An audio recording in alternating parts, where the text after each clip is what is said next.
Gorbachev, tear down this wall. The only thing we have to fear is fear itself. I'm not a crook. If you like your health care plan, you'll be able to keep your health care plan. 10, 9, 8, 7, 6, 5, 4, 3, 2, 1, fire.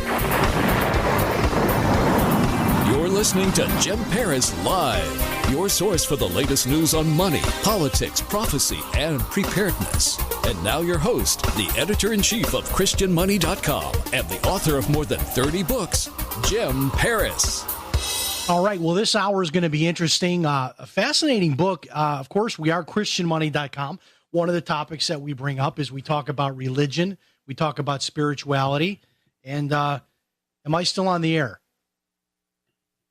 I just heard my power click off, so I'm just checking with my producer here that we're still... Are we still live, Jason? Okay, good. Okay, fantastic. I've got UPS backups here, so I heard the click. We want power went down, but the backup power kicked in. All right, great. So we're going to talk this hour about the book, The Politically Incorrect Guide to Catholicism. And I want to say this right up front.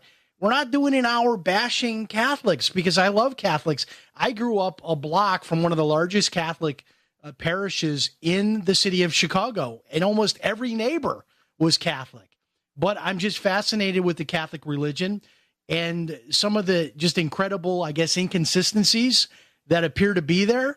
And that's one of the things we're going to talk about tonight. Our special guest is the author of this book. His name is John Zmirak. John, did I say your name right?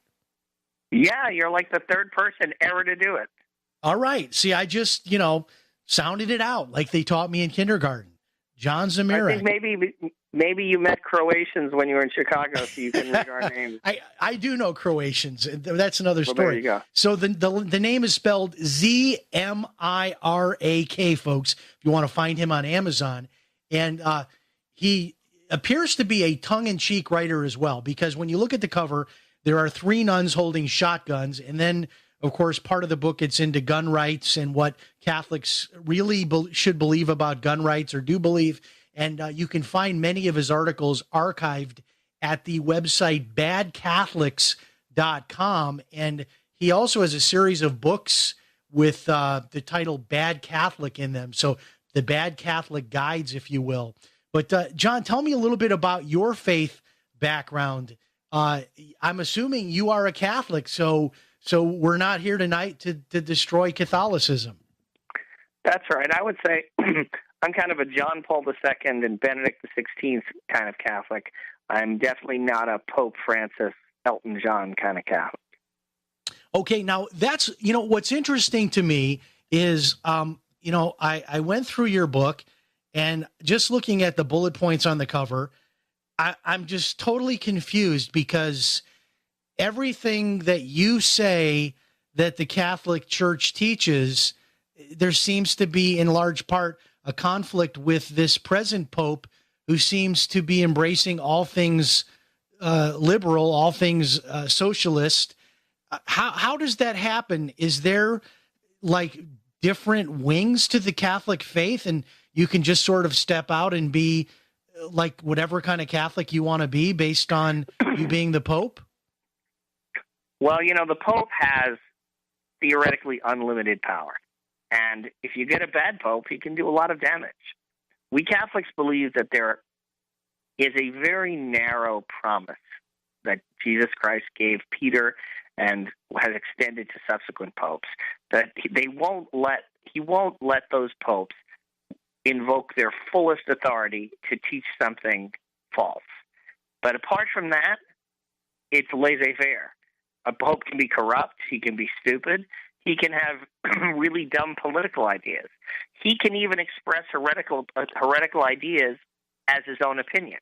The only thing we Catholics believe in terms of papal infallibility is that when a pope says, "I'm invoking my supreme authority," and teaches something, it won't be something that contradicts what the Church has taught before.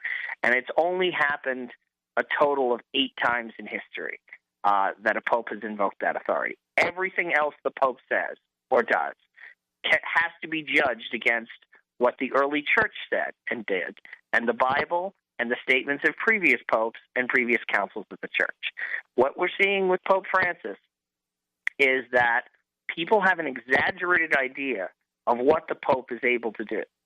They think the Pope is able to change the basic tenets of Catholicism. So the New York Times really believes that Pope Francis has the power to make abortion acceptable, and that he's just not doing it out of sheer stubbornness or, out of being Would this backward. be like a fair analogy to say the President of the United States can't change the Constitution? The same idea? Yeah.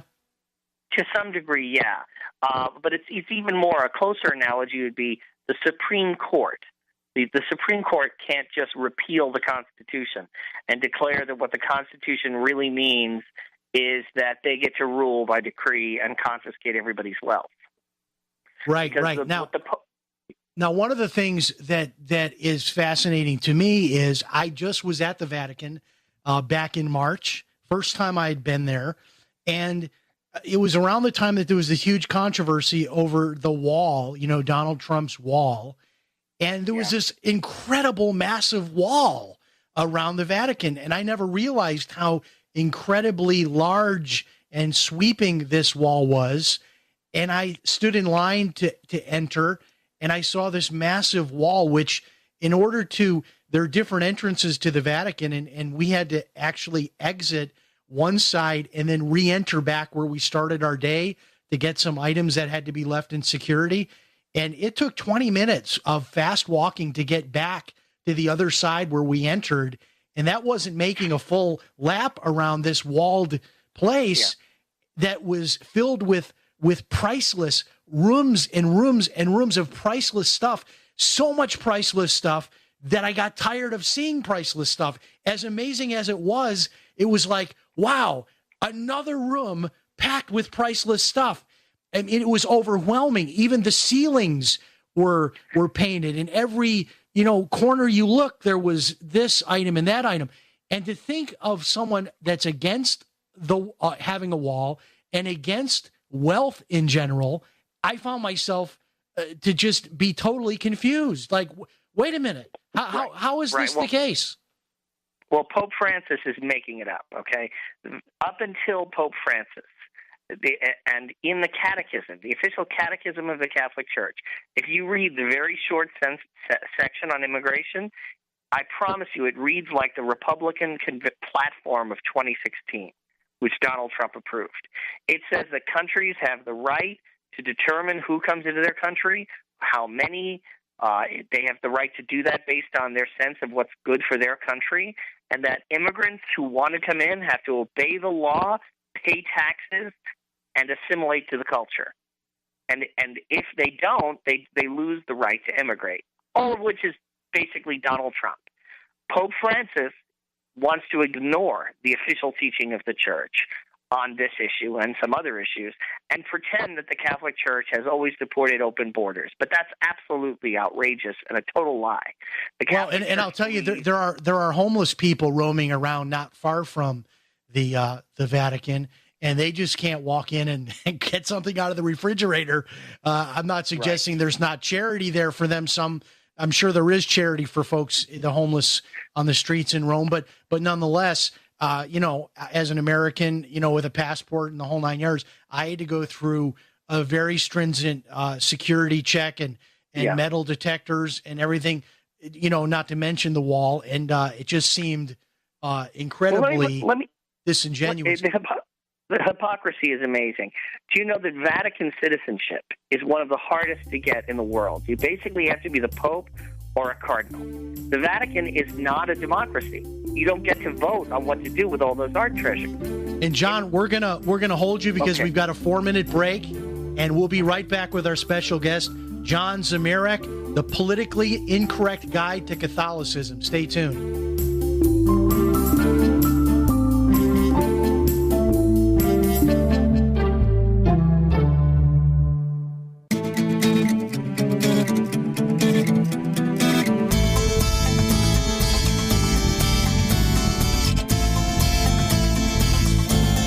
Listening to Jim Paris Live.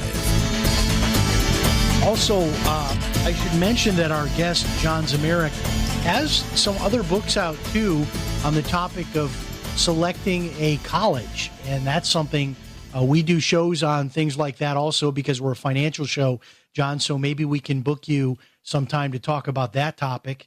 And also, there's a number of these other politically incorrect guides to other things. They're not, none of these others are authored by you, but this is the same publisher. Is that right? That's right. It's a series. You have to Islam, to jihad, to the Civil War, American history, English literature. It's a great series. It's really an honor to be asked to write one of them. Yeah, and this is a big publisher, Regnery. Now, tell us about what you were just finishing your thoughts about the Pope and the Vatican and all of that. Yeah. As an American, anyone who becomes an American citizen gets the right to vote to change our laws and to direct wealth. In other words, people come into the country as immigrants and become citizens.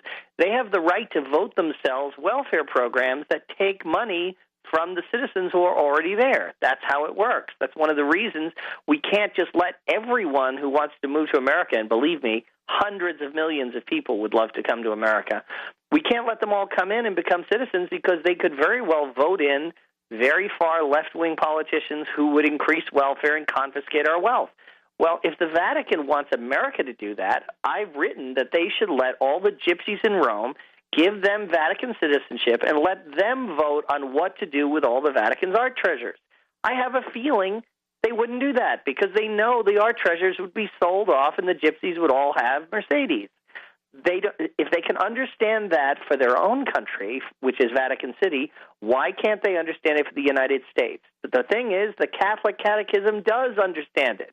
This Pope is simply contradicting Catholic teaching on the issue of immigration and on quite a few other issues.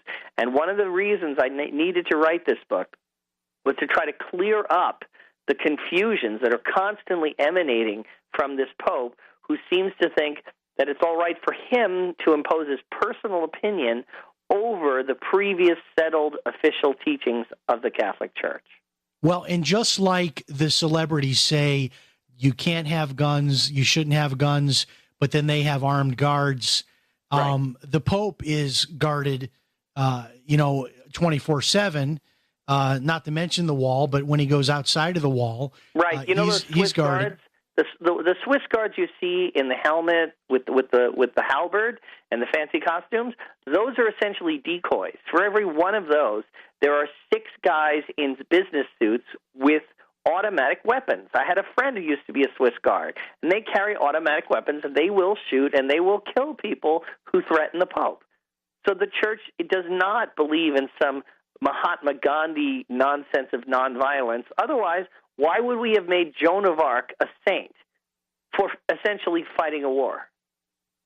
Yeah, and this is the idea that if you are someone that owns guns and you believe in self-defense, that this is not consistent with Catholic teaching and the Second Amendment, and even so far as if you have an employment with a defense contractor, these kinds of things are even sort of shunned. Like you don't have the right to even defend your own borders. Oh, there was a great moment when, in the same speech, Pope Francis said that people who make weapons aren't really Christian. And then in the same speech, he called on the West to use air power to stop ISIS from attacking civilians. Who did he think was going to make the bombs that we would use to stop ISIS? In the same speech, I'm staggered that someone who's intellectually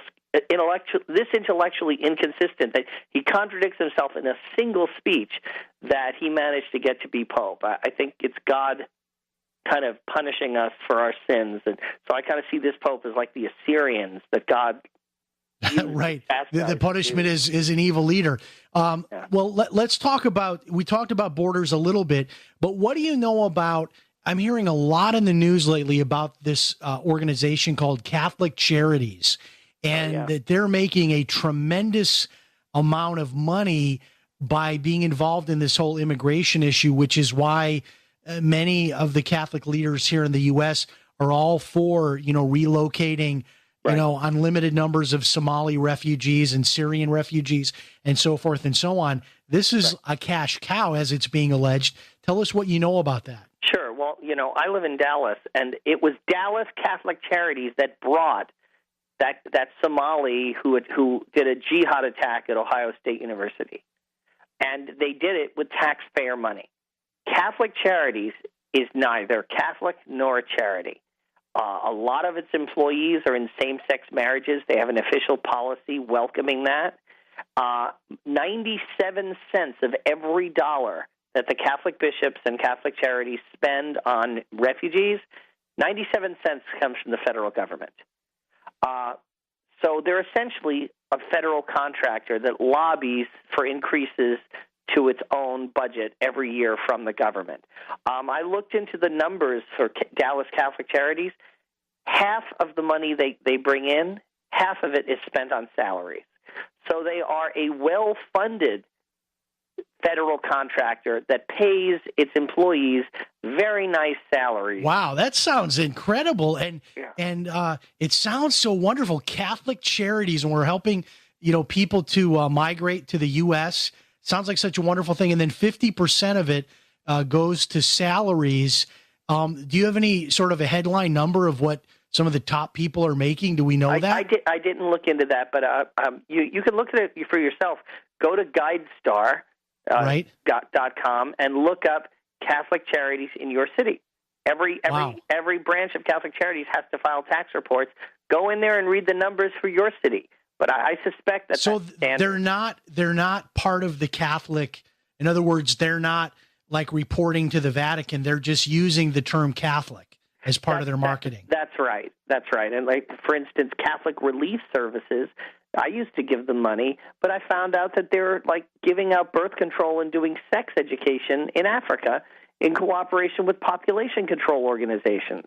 So they're really not that much different from Planned Parenthood. So you would think the Catholic Church would have some, you know, I don't want to use the term copyright, but some way to control that.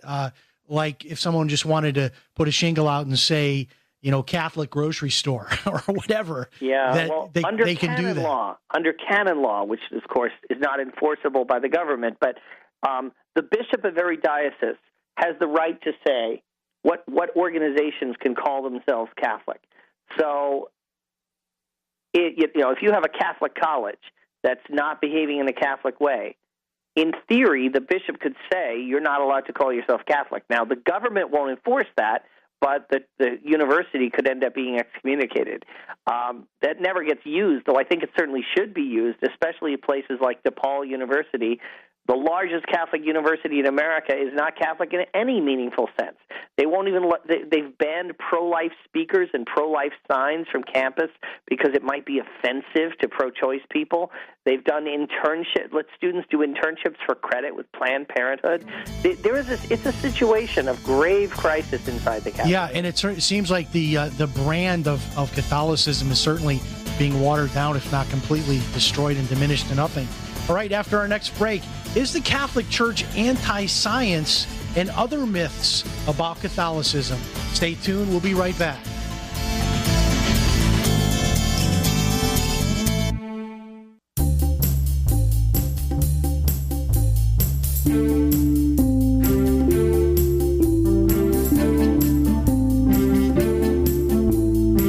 You are listening to Jim Paris Live. Oh, I am such a terrible person. In the break there, I just did a little bit of magic on Google, went to the 990s for the Catholic Charities. I got to the Catholic Charities USA site, John Zmirak and Reverend Larry Snyder. Looks like he's pulling down $338,000 base salary with $42,000 of other compensation.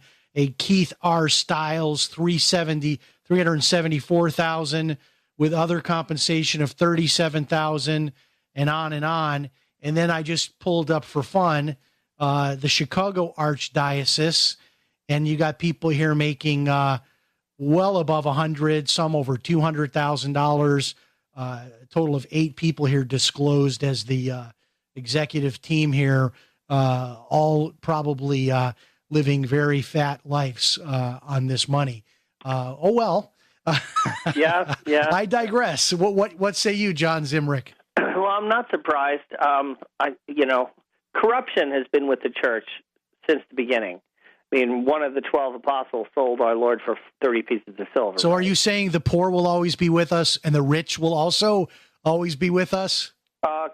Corrupt, fat clerics will always be with us. And we need to be able to distinguish their personal opinions from the official teachings of the church. So you wanted to talk about the church and science? Yes, the church and science. So what we would, hear sort of anecdotally is, anybody that, had any hard science in history was excommunicated, and the church believes that the earth was flat up until recent times and the earth was the center of the universe. All these thoughts that the earth is anti-science, that anything scientific is just simply will find no home inside the Catholic Church. Right. Well, the person who did the best job debunking this was Rodney Stark, who is a Baptist historian and economist at Baylor University in Texas. So no one can accuse him of being biased in favor of the Catholic Church. And he's done a number of books debunking this, pointing out that the first universities were founded by the Catholic Church. The books of the ancient world that otherwise would have disappeared because the Muslims weren't recopying them were recopied by Catholic monks. The first experimental scientists in the West were a Catholic nun, Hildegard of Bingen, and a Catholic monk, Albertus Magnus. Who was it that first discovered that the earth is round? Copernicus, a Catholic monk. The whole business with Galileo was unfortunate, but it was basically because Galileo was just personally obnoxious. That whole controversy with him happened because he was an obnoxious, self-promoting, arrogant guy. He was the Al Gore of his day. Yeah, more like the Bernie Sanders, And what he did was, in one of his books, he had the Pope of his day was sympathetic to him and was actually sticking up for him, but that he wrote a book making fun of the Pope, putting dumb arguments in the Pope's name, in the Pope's name, and basically making fun of the Pope, so the Pope stopped protecting him. So it was just a political thing. The thing about Galileo had nothing to do with Catholic teaching. It was politics. And remember, at the same time that the Catholic Church, they did arrest Galileo, and they put him under very comfortable house arrest. At the same time, Elizabeth I was arresting priests for showing up in England to preach Catholicism and having them tortured to death with their guts pulled out on ropes in front of their faces, their genitals cut off, and their bodies cut up into 4 pieces. So just a little bit of historical perspective. We don't think of the English as anti-religious freedom or anti-science, but the way they were treating dissenters in Protestant England was a lot worse than Galileo ever got treated.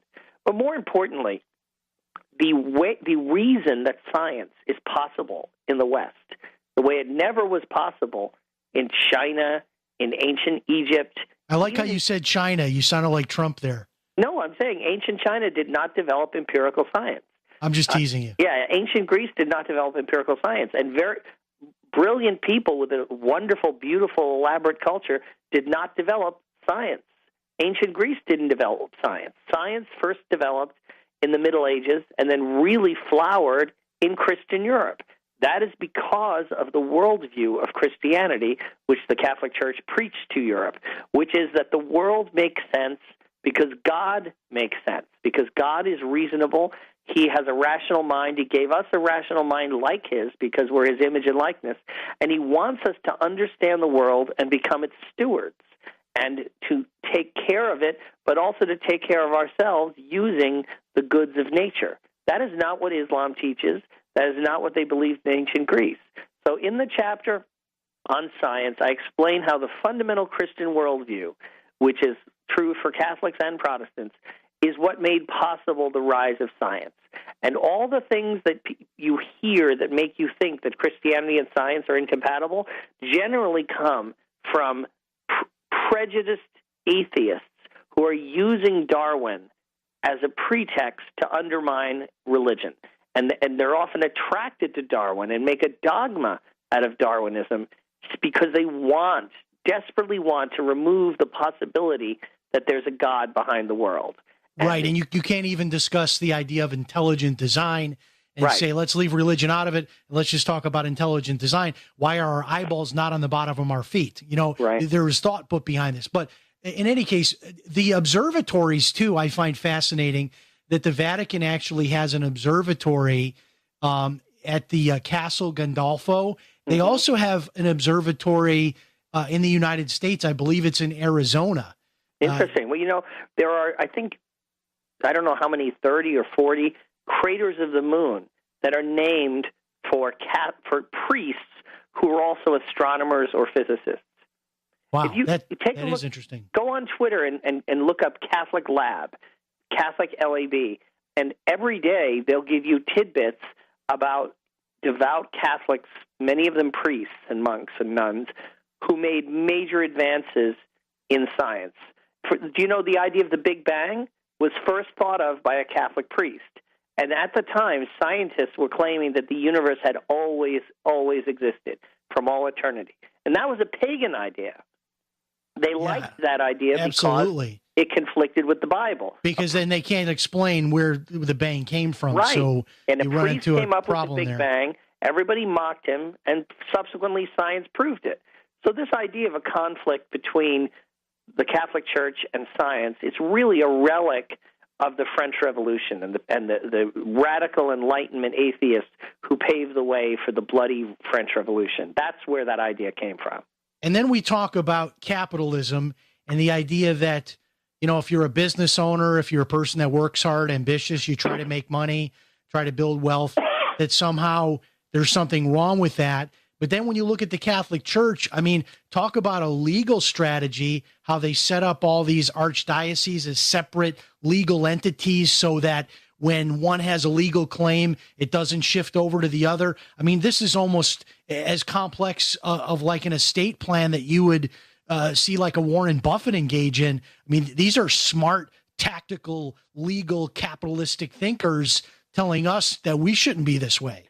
Well, again, the Catholic Church does not officially teach that business or capitalism or wealth are evil. The current pope, who grew up in left-wing Argentina, is saying that. In fact, capitalism first developed in the Middle Ages in Italy and in what's now Belgium and the Netherlands, which were all Catholic at the time. The first banks were invented by these Catholics. The idea of double entry bookkeeping was invented by a monk. There's a wonderful book called For God and Profit by my friend Samuel Gregg, who shows the intimate relationship between faithful Christians and Catholics and the development of the free market economy that has done so much to lift billions of people out of poverty. In just the last 40 years, 1 billion people were lifted out of absolute poverty. That wasn't done by socialism. That wasn't done by Catholic charities. That was done by the free market, allowing people to use their time and talent to advance themselves and their family. In our last break, John Zmirak is the author of The Politically Incorrect Guide to Catholicism. You can grab it over at Amazon. When we come back from this break, we'll talk about sex, celibacy, and birth control in the Catholic Church. Stay tuned. You don't want to miss this.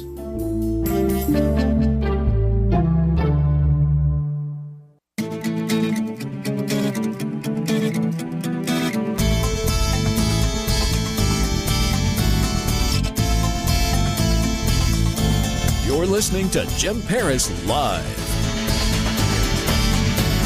All right, we are back, and we'll do this. I should have done this earlier. I didn't do it, but we'll open up the phone lines for some questions. We'll also invite you to ask questions by email. Jim@christianmoney.com is the email, Jim@christianmoney.com. The call-in number is 877-317-6432, or maybe a comment. Maybe you disagree with something that we've discussed here in this hour. 877-317-6432, or Jim@christianmoney.com. Your questions or comments by email. Of course, always include your city in the subject line when you're emailing a question to the show. Our guest is John Zmirak. His book, again, is The Politically Incorrect Guide to Catholicism. You can grab that over on Amazon. He also has some other great books out on selecting colleges, and also some very tongue-in-cheek books about bad Catholics. Those look fun to read, and a lot of great reviews already. John, I think your current book has almost a perfect 5-star rating with almost 20 reviews. Is that right? Yeah, it does. I'm happy. There were 2 people who wrote really negative stuff that made no reference. You'll always to the find those context of the people, book. yeah. So, but among people who've actually read it, I have only gotten positive reviews. I got a nice email from a Jesuit priest, and most Jesuits are pretty left-wing, but he let me know he was an exception, and he and his colleague were reading it to each other aloud and falling out of their chairs laughing. So, I mean, I'm just trying to help clear up popular misconceptions that may have lingered from the past and clouds of chaos that are emanating from the Vatican under this Pope, who, is getting seriously criticized by some of his own cardinals for trying to change Catholic teaching on marriage. And those cardinals are now being threatened with losing their status as cardinals. So there's a severe division within the Catholic Church. It's almost as serious as the divisions inside the Anglican Church, where you have the liberal Episcopalians in North America and Australia and other places versus the very faithful Christians of Africa and Asia who are sticking to the Bible and the teachings of their church. You have similar divisions inside the Catholic Church. And John, what do you think is going on with the whole gay marriage issue? I mean, I would never join a vegetarian organization and demand to bring my meat in to the group gatherings. I don't know why homosexuals, they want to force mainline Christians, Catholics to be part of their lifestyle choice. That's their choice. That's their option. And that's fine. And they've got the legal marriage status now nationwide, but they seem to not be happy with that. They want more. They want us to sort of put the brand of approval on it, the stamp of approval. What do you think about that? I think in many cases that's their guilty conscience. They can't reconcile what they're doing with their conscience because even just plain reason tells you that this is not the biological function of sexuality. And the Bible says that it's not morally acceptable. Their parents probably think it's not morally acceptable.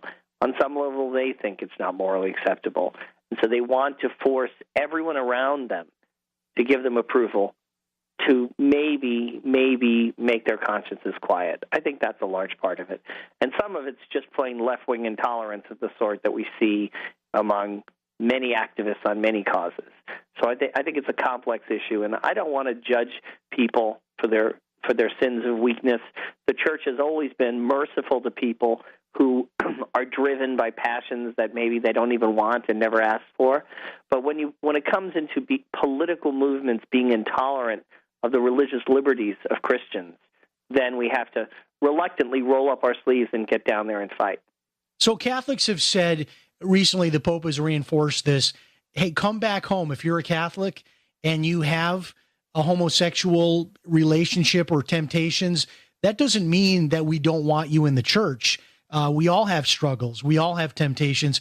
Hey, come back to the church, sit in the pew, come back and try to, follow the Catholic faith. They're not saying that these folks are not welcome, but they're not going so far as you reference in your book. One of the temptations would be to normalize gay marriage to the extent that priests begin marrying people of the same gender in the Catholic Church.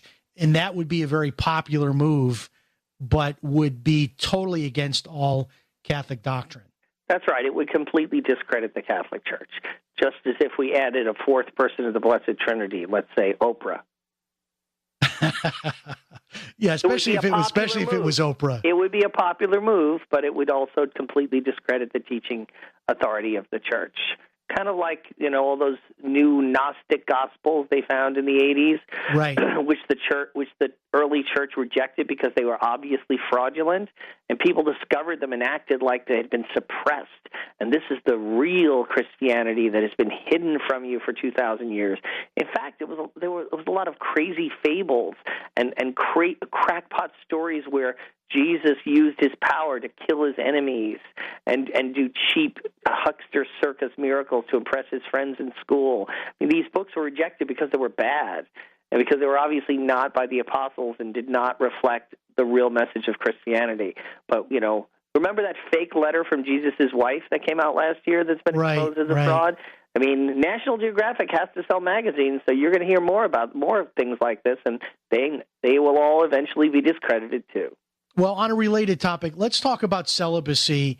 I have always just thought this was a little strange because I'm an evangelical Christian, and I think it's wonderful.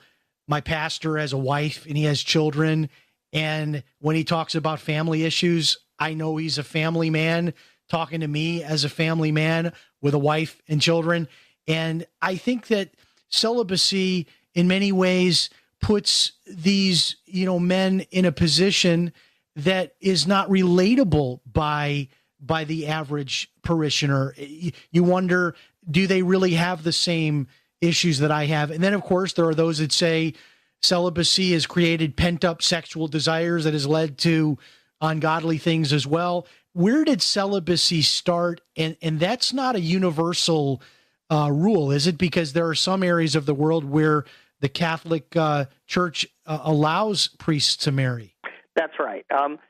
Look, it's a long, complex issue, but just to put it most briefly, the celibacy was seen as an ideal in the early church because Jesus was celibate, and because the thought was that the apostles actually, provided for their wives but separated from them in order to be detached from everything in order to preach the gospel more effectively.